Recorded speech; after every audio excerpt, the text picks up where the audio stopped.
অমান্য করলে তার শাস্তি কথা দেখলাম। আজ কত ভয়ানক হয়ে উঠবে সেটাও তুমি ভালো হয় জানো। মহারাজ, আপনার আদেশে অনেক নরনারীকে হত্যা করেছি, অনেক নির্মম মানুষকে হত্যা করেছি। আজ আপনার আদেশে এই কাঙ্গালিনীকে হত্যা করতে হবে। আমি পারবো না মহারাজ, কারণ পাগলিনীকে আমি হত্যা করবো না।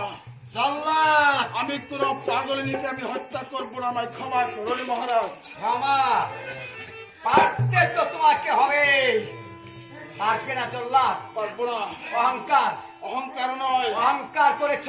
ও হয়েছে একজন পাগলিনী, তাই আমি বলেছি পাগলিনীকে আমি হত্যা করতে পারবো না মহারাজ। জল্লাদ বাঁচতে তো হবে যতক্ষণ পর্যন্ত ক্ষমাকে চালান করতে বাধ্য নয়, ততক্ষণ পর্যন্ত চালকের চাপটানে আমি তোমার দেহটা ক্ষত বিক্ষত করে দেহ থেকে আমি রক্ত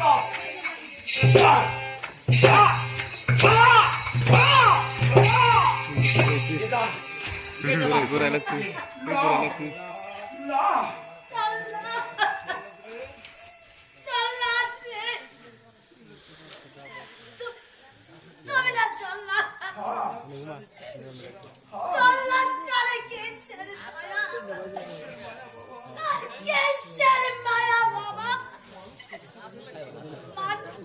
মানুষ হত্যা করার তো তোমার কাজ।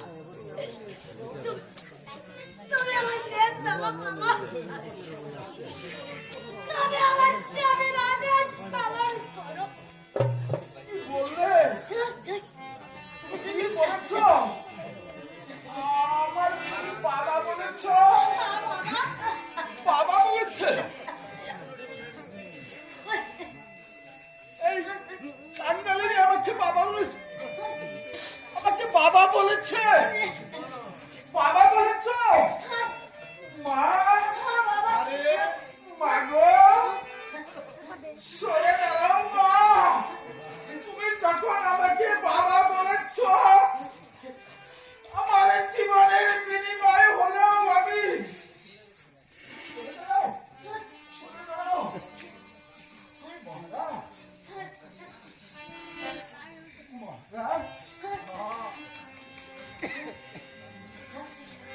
পাগলিনী আমাকে বাবা বলেছে, আমাকে বাবা বলেছে। আমি বাবা হয়ে আমি আমার মেয়েকে আমি হত্যা করতে পারবো মহারাজ, পারবো না।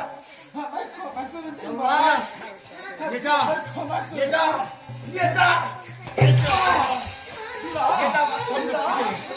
আমাকে আমাকে বাধ্য করছে। নিয়ে যা, নিয়ে যা, নিয়ে যা, নিয়ে যা, যাবে না, যাবে না।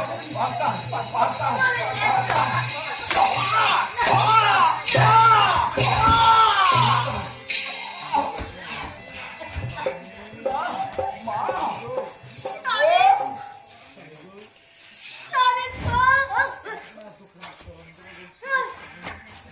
আমি আপনার দুঃখের চরণ ধরে বলছি সোমনাথকে একটি চাবুকের আঘাত করবেন না।